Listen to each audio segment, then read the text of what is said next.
Hello, all you malty egg McMuffins. I have got actually quite a difficult question for you. Here it is. Say you have 40 bucks and you want to buy a peated malt whiskey. What do you get? So I'm going to stop you right there because what you're thinking is, well, I'll just get Laphroaig 10, right? Here's the problem. At least in the past year, actually more than that, Laphroaig 10 here in my area has been over 60 bucks. Right now it's 65. Even the Laphroaig Select, may its name burn in hell, is at 50 bucks, which is the same price as Ardbeg Wee Beastie, which is right where peated whiskey starts to get serious. That's the price point, 50 bucks, where it starts to get where you start to get some of the big names rolling in. So you start rolling it around your head. Okay, 40 bucks. What can I get in Scotch? You might still be able to find Ardmore. What is it? Ardmore Legacy. But do you really want that? Do you? So you go through all the distilleries that I highlight, no, nothing. You start thinking, like Tummental Peaty Tang, maybe? Maybe? I mean, what you're going to end up thinking about, really, is just, I guess I'm stuck with a bottle of Finlagen.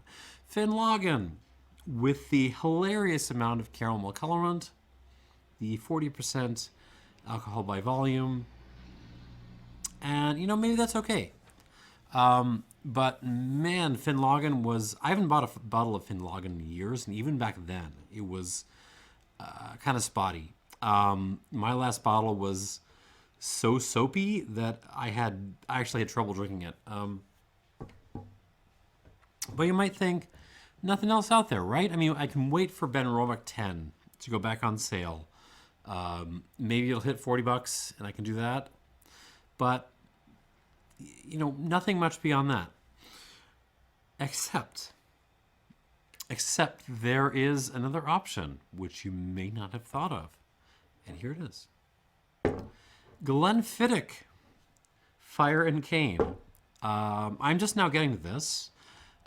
This was released in 2018, but because I'm not just a slow poke, I've fully evolved into slow king. I am just now finding out about this. This is a peated version of Glenfiddich. It's also been finished in rum casks. We'll get into that, but the important thing is that it's peated Glenfiddich. It's not strongly peated. It's I think it's only into the like 8 parts per million, maybe a little bit more, but it is peaty. And in Chicago at the moment, this is on sale for $39.99. So it actually qualifies for the challenge in question. So what do we got here? No age statement, so no Ralphie review on this one. Experimental series number 4. I have no idea what the others are, but who cares? Again, released 2018. 43% alcohol by volume, which is nice. In fact, I'm kind of okay trading an age statement for higher proof. And again, it's a 2018 release, and they do insist that the rum cask finishing on this gives it a toffee sweetness, which I disagree with. But let's get into this. Glenfiddich, owned by the William Grant folks, they also have their own proprietary rum blend, which they sell in the UK, not so much here. And that whence the 14-year-old Balvenie Caribbean cask, and whence its new circa 2018 stablemate, this Glenfiddich here. I mean, I can't imagine them just going out and sourcing new casks. This has to be the same stuff as the Balvenie. All right. So let's get into this. On the nose. I mean, initially, peat. Yay! Um, it's a peated malt whiskey you can buy right now for under $40. So it's not Isla peat. This is not the maritime, sea breezy, slightly hospital bandaged kind of peat. This is more like twiggy, leafy, campfirey peat, more along the lines of Highland Park. But once you're past the peat, the actual malt involved is actually quite medicinal. I'm getting Earl Grey tea, but it's like Earl Grey tea where you've stacked in some extra bergamot. You've taken a bergamot on the side. You've sort of peeled the skin off of it, and you've taken your peel and you've thrown it into your Earl Grey. I mean, it's medicinal, but this is more like sort of like you've gone to the sort of holistic healer in your neighborhood for some kind of herbal concoction that they make. It's that kind of medicinal. So we're not talking like bandages. We're not even talking like the vitamins you get in George Dickel. This is like, holistic medicine, medicinal. So there's some fresh tea leaves, some parsley, and just something like a fresh leaves that you would get off the tree, really. And I think that's the contribution of the rum cask. So as much as they insist on nice sweetness coming from the rum cask, unless maybe it's a Diplomatico cask, a Zacapa cask or something, what you're mostly going to get out of rum casks, from my experience, is a kind of like leafiness, herbaceousness, which is what I'm getting.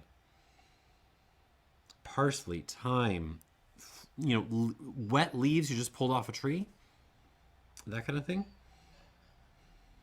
And then kind of pulling up the back is good old malty Glenfiddich, some little like cider apple and a vanilla hint, like one vanilla bean in there, and some fresh fennel actually. It's a good nose. It's not a super complex sort of nose, but for $40 for a peated whiskey, I'm okay with this. And again, the peat even is not even that. It's not as explosive as you would get with an Ardmore, a Lafroig, something like that. But everything else in here is quite enough that the peat just sings. Okay, on the palate.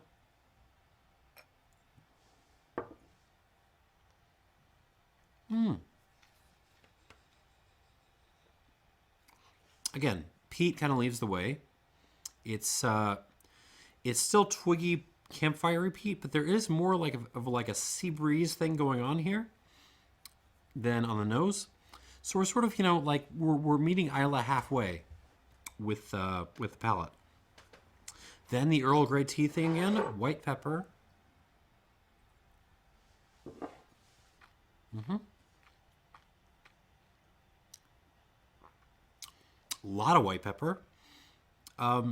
Orange too, like orange peel, and then that kind of fresh parsley, fennel, thyme thing with the fresh like tree leaves. So like just go outside, pick some fresh green leaves out of a tree in the middle of summer and just kind of chew on them, that kind of thing.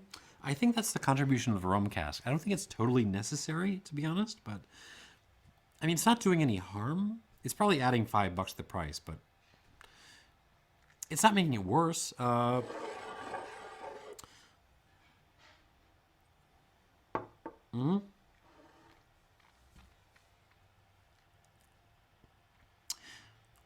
Yeah, and then again, way in the back, you have cider apple, a kind of apple, but a little bit of a sour apple, and vanilla bean, and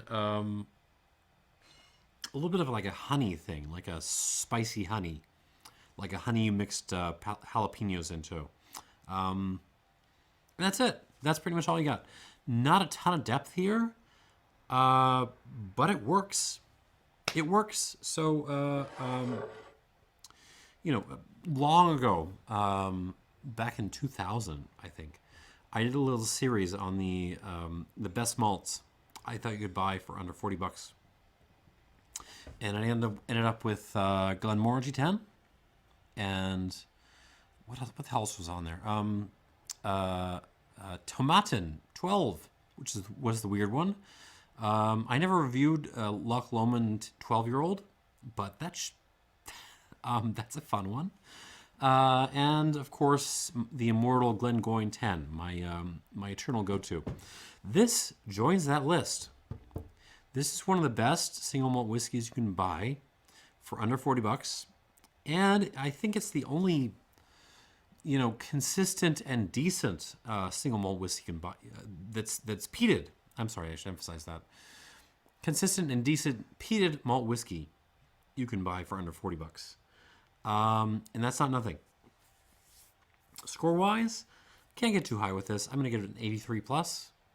But man, I mean, try to get an 83 plus out of Ardmore Legacy or whatever the hell it is. Yeah, I like this. It's not the best whiskey in the world, but I mean, unless you want to step up to Wee Beastie, which is $10 more, or, you know, I mean, you can just keep paying more money, right? You can step it up to 60 and get Port Charlotte 10 and keep going from there. But at this price range, this is what you're getting. This is, I think, the best you can do.